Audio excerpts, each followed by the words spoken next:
Welcome to Split Screen. This episode we have a new guest host. Ryan, we can't take these into the studio. But they're so cute. Steven would kill us. Stay tuned.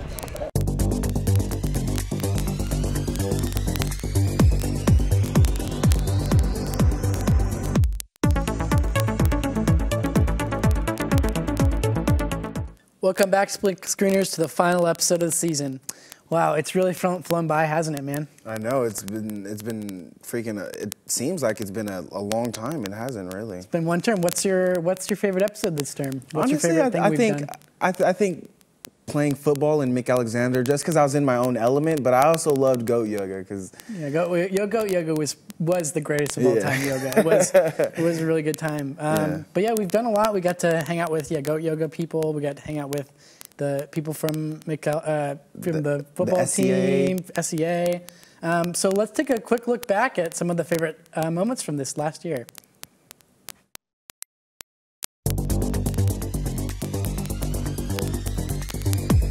All right, we can do this. That was pretty easy. This game's not hard. This game's for little kids. We can do this. We'll see how it goes. I mean, Dark how hard Souls. It doesn't look that hard. Sure should. Let's go ahead and read the book. Because nothing ever bad happened from reading books wrapped in human skin, am I right? Oh yeah. Both running at the same On top time. of each other, that's this ridiculous. Is so weird. Welcome to Physics 101. So, I'm going to be contacted by a signing agent after this airs, right?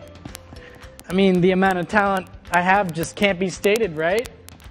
So basically you're saying that if I play enough of this, I could be Ryan Brady? let's just play. So when can I join in? You guys have honorary memberships, right? Like unofficial sweetheart? NJ, it's a sorority, bud. I mean, we can make an exception for you. Yes. Yeah. We gonna use that stuff? Nope. Just these. These are two outside linebackers for Oregon State University football, and they're here to show you guys some drills today and show you guys how we get down. Our kids, no pun intended. Or pun intended. Right, yeah. Cat's trying to kill us.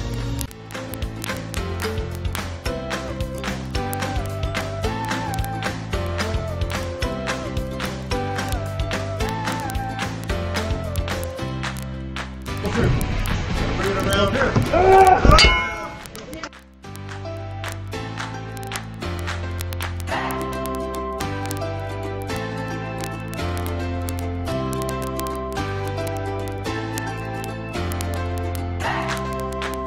On the last episode of Split Screen, our two hosts got a little bit in over their heads taking on the women of SDO in a trivia challenge.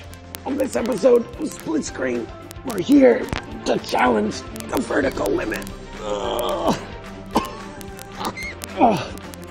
We have to do this episode, dude. I can't do the episode! Do you see my arms? Oh my gosh, you look like a wacky, wavy, inflatable, and arm-flailing tube man. We got new hosts, new episodes, new games. So stay tuned! Don't drop it. Oh gosh, no. Dang, these get harder as you cheat. No, it was the other one. No!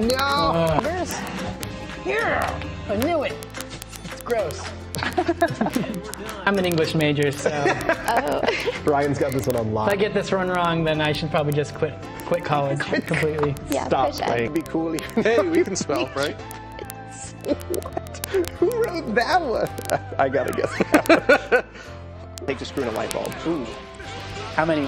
It only takes one, but it'll take him 5 episodes to do it. Oh, whoa! That was quite a bit of damage. This would be, what is your experience with video games? This is it. This is it. Okay. We got to do a lot of different things with a lot of different niche communities that I don't think we would have been able to otherwise. We got out and about. We got to meet like some real people that are part of the OSU community, and I think for me that's really been one of the better parts of this season. Definitely.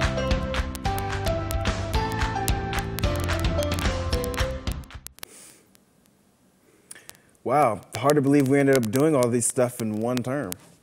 Yeah, it was really fun. I think that this year of Split Screen has been, we've got to do like just so many different activities with so many different groups around Corvallis. And I think that's one of the best parts about this show is we just get to kind of like interact with other groups. Yeah, and showcase what OSU and Corvallis has to offer. But actually, we quite aren't done yet. What do you mean? for today's episode, we decided to go on a season, end the season by doing a trip to Newport and the Hatfield Research Center. We also got to check out the Yaquina Lighthouse and even eat some food with some of the sea lions at the historic Newport docks. Oh man, wasn't that so fun doing all that stuff, man? I don't think I remember going with you guys. Of course you were there. I mean, here, why don't we just check the footage and we can confirm. Hey, welcome to Split Screen. I'm here at the historic Yaquina Bay Lighthouse with a special guest, our producer. Wait, where is she? Kat! Kat! I'm over here. There's baby seals. Seals?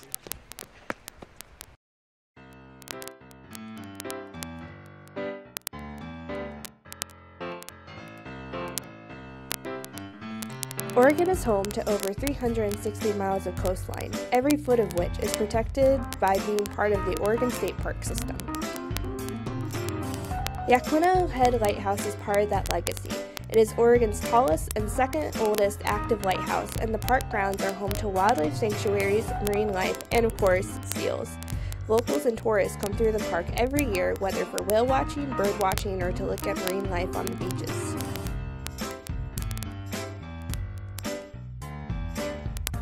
Newport is home to a thriving combination of tourism and fisheries, with some of its historic bayfront being nearly 200 years old and home to not just humans.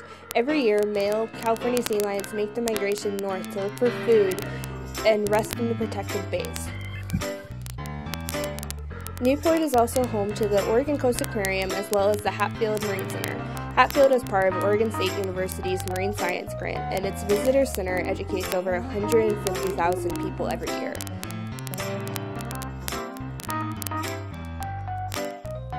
One of their popular exhibits is a giant Pacific octopus that they feed weekly for visitors, but there are also other exhibits with a wide range of inhabitants, from tidal touch tanks to Pacific shores to far-off rainforests.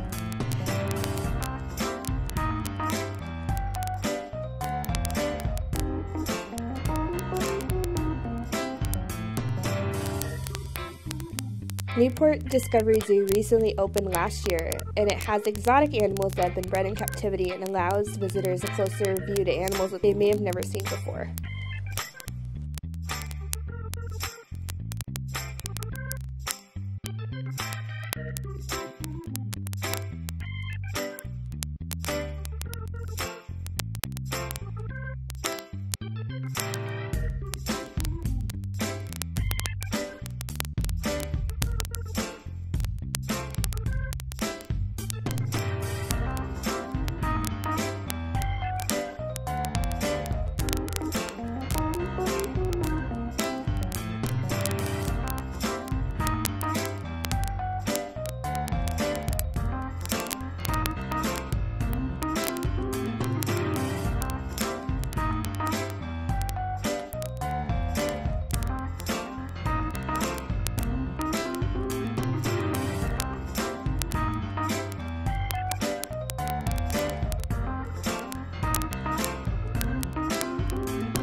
Yeah, I guess we didn't end up using some footage. Never mind. Well, tonight we have a special guest in the studio, so stay tuned and we'll be right back.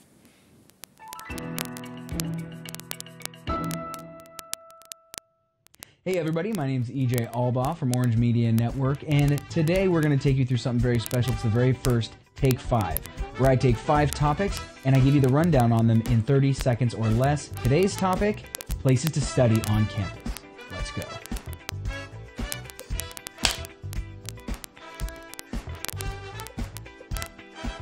Student Experience Center. This is a new building on campus. It has group and individual tables and tons of outlets for all of your electronic needs. Next, MU. There's big couches and group tables, very quiet and homey. Kind of feels like a winter cabin when that fire's roaring. Next, we have Kelly Engineering. It's a very wide open area, lots of tables, computer labs, and there's a piano you can play if you are good enough.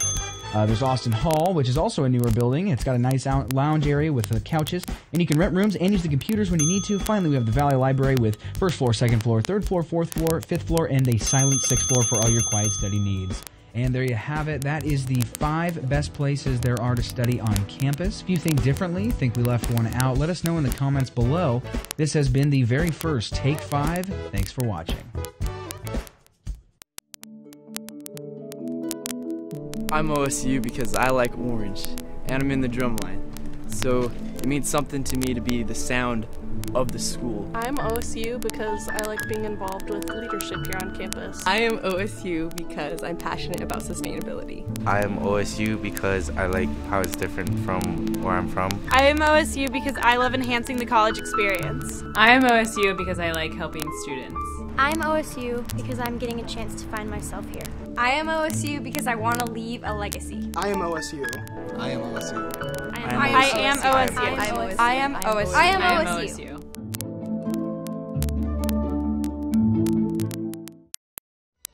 Hi, my name is Paris, and welcome to another episode of Take 5, where we're going to be talking about the top 5 places around town to de-stress. Let's go.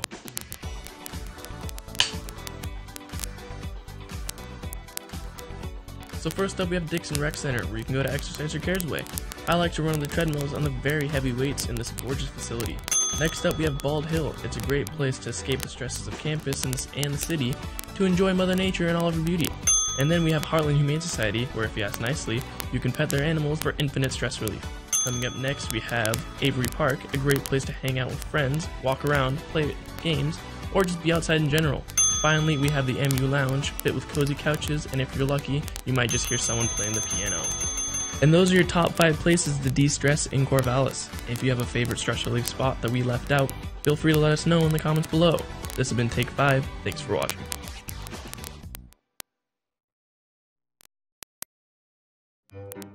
You think getting dumped by text is harsh? Try getting dumped by a tennis ball. My ex-owner drove me out to the woods, yelled fetch, and by the time I brought the ball back, he was gone. Yeah, I was pissed. But the folks at the shelter helped me let go of my anger. I learned coping skills, like taking it to the hole. Boom! Now I'm ready to fetch again. But how about I throw and you run and get it?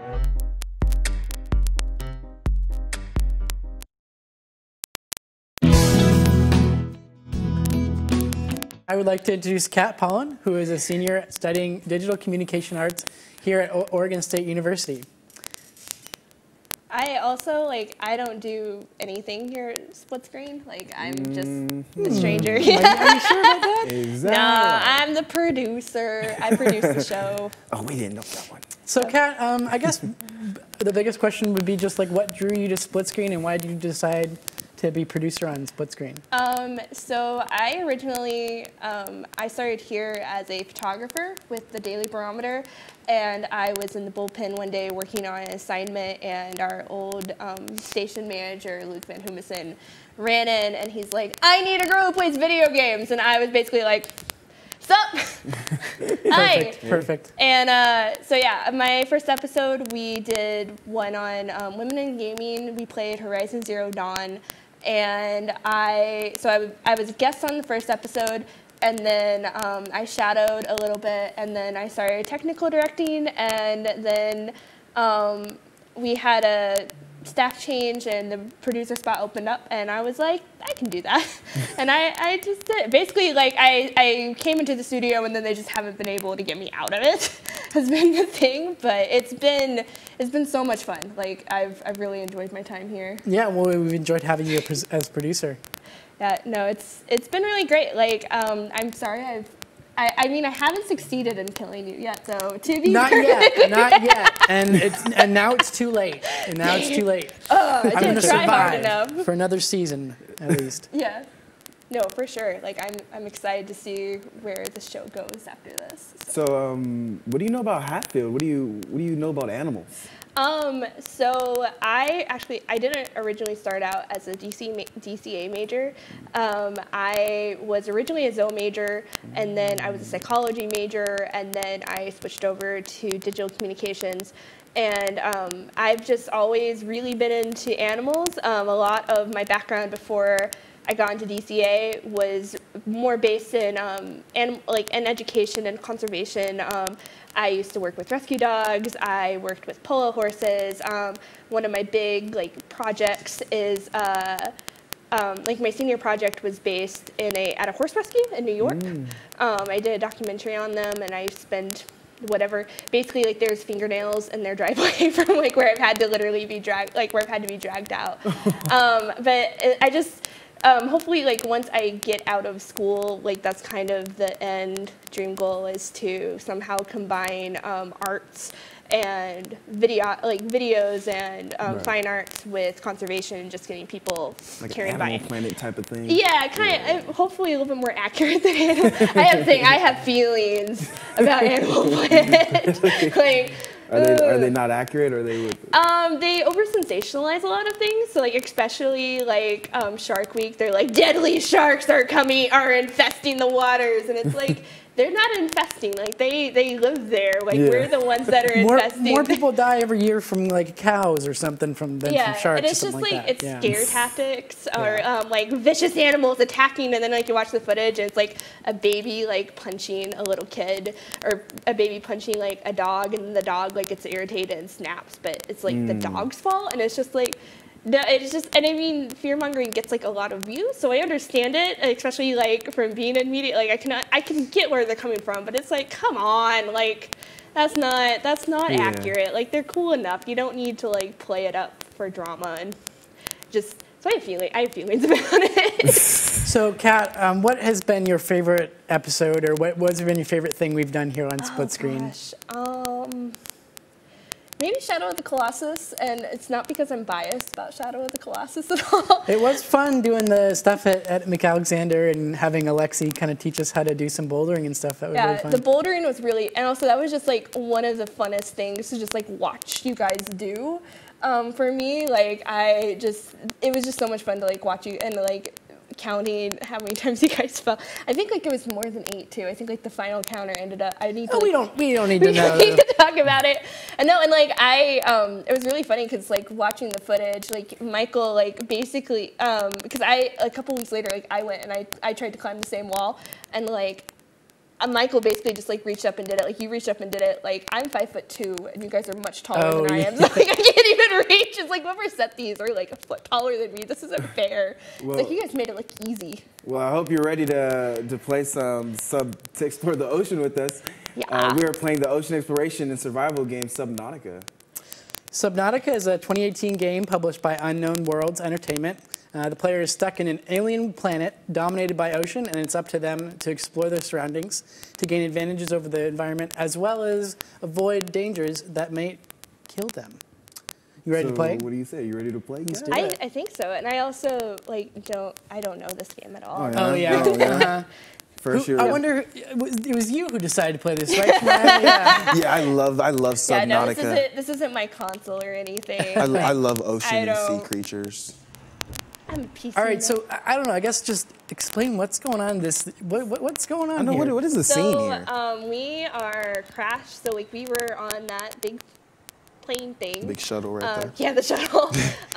It crash landed. We are the sole survivor that we know of, and we are lost in this world of water. And we're trying desperately to survive in this marine planet where there's no other.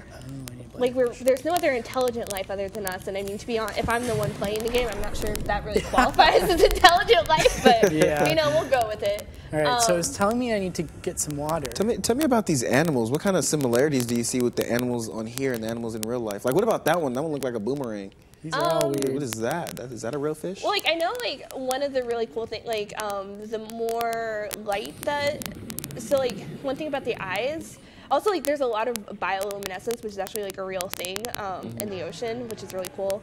And it's bioluminescence can be a warning sign. Bioluminescence can be a way to attract things to, like, come and eat it. Like, bees are attracted to flowers with more UV light because that's what they can see. So, like, when you look at some flowers under UV light, like, there's literal, like, landing strips for, like, bees to, like, climb into. And so people, like, actually there's people here at OSU that are researching that, like, to, like, promote more bees, like, producing pollen, which is really cool. But anyway, sorry. But so there's a lot of, especially at night, there's a lot of bioluminescence in this game, and that can also be a warning. That can also be, like, come and eat or like food. Also, like another thing that you can see is, oh god, Ooh, what is that? What is that? It's like a stalker. It is a swordfish alligator. Oh, there it is. I saw something glowing. It is a big one. And the eyes are like a thing that kind of correlates with real life. Generally, the lower down an animal is the farther away from light. And so like the bigger the eyes will be to like try to capture as much light. So so it's kind of cool like when you see like undersea fish and just how big and shiny their lights are or their eyes are. And that's also kind of like why they're really like super creepy. Yeah. I don't know. I like most like I think like my mom has a challenge for me where it's like, is there one animal that you don't like? And I'm normally like, I like all of them, but deep sea ones are the ones where it's like they're really cool and I can really appreciate them, but they also like give me the willies. When you look at it, it's just like, oh. I don't know. I'm really interested in deep sea animals because, like, I know the ocean is 2/3 of the world, and we haven't discovered all of it. No, not even. I think it's something like 5% maybe. Like, I'm sure there's gonna be somebody in the comments that's like, it's actually this percent. But it's like we've explored like such a small area of like, and most of the ocean is like super deep too. Like, and most ocean life is in. Like a relatively small part of the ocean, like where it's like the most light, but that's not where most of the gallons of the ocean are. If that makes sense. I think the bladderfish you might be able to convert into water. It wants me to. So, how do you think you would fare if we were trapped on this kind of... Oh, I would die. Yeah. I would not. Even if you had all this high-tech gear? Maybe if I had high-tech gear, but like I would be the idiot who would like walk out and be like, I'm gonna pet you, and then just die. To like a stalker, and then... Oh yeah. And then be like, you're shiny and pretty. Like I wanna be friends. And then they'd be like, no, I don't want to be your friend. You're my shiny, pretty creature now. It's like you're shiny. You must be friendly. But yeah, that's what I was talking about with all the bioluminescence in the water. Well, we can take a look at it. I think we need to get a flashlight. I actually think we Speaking gathered of enough flashlights, how do fish see in the dark? What do they? Can they just see in the dark, or do they just sense it, or what do they look like? They got whiskers or something?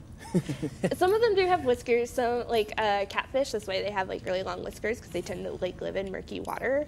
I think it kind of depends on the animal because like I know for cetaceans they're not really like they do have really good eyesight, but they don't really rely on their eyesight the way that we do. They use their acoustics are like way more important, so like echolocation and sonar, like sonar, like their calls. Efficient. Yeah, and I think fish are kind of similar, like they're not, like they rely either like on their entire group, so like, you know, like if you're swimming into like a school of fish and you like, and like you move and then everybody in the group moves, it's because like, and I know like, yeah, they're sensing it, and I know like sharks use like electro fields, which is why like if you punch them in the nose, that totally like freaks them, like they don't know what to do with it because all of their sensors are in their nose. So that's like so if you're ever like in the water and a shark is like way too curious about you, you're supposed to like just bop them on the nose and they're like, what is this? And then they'll swim away. This is Mike Tyson. Theoretically, like, I mean, it's supposed to give you enough time to, like, theoretically get out of danger or, like, get closer to shore, but it sort of, you know, I wouldn't recommend trying it in person. Might go badly. If I get in an encounter with a shark, I'm... All right, Kat, how about you show us around a little bit, since you played this probably a lot more than... I have. Watch her go to, like, an underground cave. Like, and the development of this game, I think, is also like really interesting because. Yeah, I heard a little bit out of it before it came out and stuff. And of course now it's dark, so it's hard. Yeah, I was trying to make the flashlight, but it says you need copper ore, and I have no idea where that is. But so like normally the way that games will do, so like if you have that like swarm of fish, like the AI will be the entire swarm, so like it won't be like individuals. So cool. But for this game, like every single fish has its own AI, so they're all like thinking as independent creatures basically, and so it's really, really hard to load. So like on PC, this game is released, like it has its full release, it's done. On Xbox, it's still. Yeah, it looks like it's definitely still yeah, because they're still working on optimization. Because like an Xbox, I am a dirty console player. I like consoles, but they're not as great as PC players, or they're not as smart as PC games. So like it it's kind a of lot reminds harder. me a little bit of No Man's Sky, like in its exploration aspects. Have you played that at all? Or? I played a little bit of it. I think I loaded into it, and then I tried to make friends with some robots who did not want to be my friend. Yeah. And then I ran away screaming, and I died, and I turned off the game because I got scared. And then I just never. That's like the story of my life with a lot of games. I'll be like, oh look, it's a friend, and then it's like, no, dramatically no, that is not a friend. I don't know where I am because it's way too dark. I'm trying to get you somewhere because there I am, because there's a friend I want you guys to meet, but it's gonna be a lot harder because of course, day-night cycle. but I really like, I don't know. What is that? So oh my like, goodness! I think they're called gastropods. It's a sperm whale. No, it's like they're like manatees. Like you can kind of see its face there. That's why it's a gastropod, because it gets scared. And when it gets scared, it gasses you as natural protection. Actually, there's animals that actually really do that, and it's really. There's animals that fart. Yeah. There's a spider. It's a kind of tarantula, and as a defense mechanism. Oh, it farts needles. No. So that's called irrigating. No, so that's called irrigating hair. So like so New World tarantulas have really furry abdomens, and so when they're scared, they'll like kick some of their hairs off, and it's basically like fiberglass. But there's another type that's an arboreal, and I think. I don't want to try to say what it is because I don't remember. But there's another one, and it'll basically defecate on you. Ooh. And it has a really good accuracy, so you're really not supposed to scare them because it will probably nail you. And then there's, of course, the bombardier beetle, which literally shoots out like biochemical. The bombardier beetle? Yeah, it shoots like basically like acid outside of its butt. Oh my! What the heck is some halo animals? No, it's real animals, man. No, they're crazy. real. And I know, so I work with snakes, and that's a defense mechanism that they have because basically they're trying to be as stinky as they possibly can because they don't want you to eat them. Oh no, you gotta eat. You gotta eat there, and that's the cool thing about this game is like. You have to actually like eat and stuff to continue to explore. If I was an apex predator, I'd want to choose the ripe snake, the smelliest one. I want to choose the ripe one. Yeah. No, I have a Western hognose, and mine doesn't do it, fortunately. Like, she's really good. She's not very scary, but I've worked with one who, like, if you walked by her tank, she would try to spray her tank. Basically, like she was just. What kind of pet? It's a Western hognose. Oh yeah. That's a snake. It's a kind of snake. Like I have 3 snakes. Oh my. I have a ball python named Tally, a Kenyan sand boa named Elia sand boa, because I thought I was really funny that day. And then my Western hognose is named Medley. I used to have a ball python. His name was Jake the Snake. And he would always get out of his cage. Jake the Snake. It varies between it varies between Tally and I'm going to turn you into a pair of boots. It depends on her feeding day, honestly. A pair of boots? Yeah, she's a hoot, but definitely. I mean, what could she do besides bite you? She just like. Oh, sometimes she just doesn't want to eat. She flicks her tongue it's normal at you? for ball pythons, but. Yeah. She's like, no, I don't want to eat this peasant mice. You guys stress out my mom. Where did you go? Why are you in the murky waters? I'm trying to find it. It's like around the side of the. It's around the side of the. Well, I'm sorry, guys, but that's all the time we have for the year. But you can catch us on YouTube and KBVR TV. Ryan, I just want to say thank you for having me on the show this season. Also, I want to thank Kat for joining us today and Hatfield Research Center for giving us access to their ocean animals. And no thank you, Shemiah. And I also want to thank the crew without whom the show wouldn't exist. And finally, I want to thank our producer, Kat, for an excellent season of Split Screen. And thank you to our seniors. Good luck out there, guys. And for the final time of the season, it's always better to game together. Clapping sequence, go! Oh. And we have bloopers.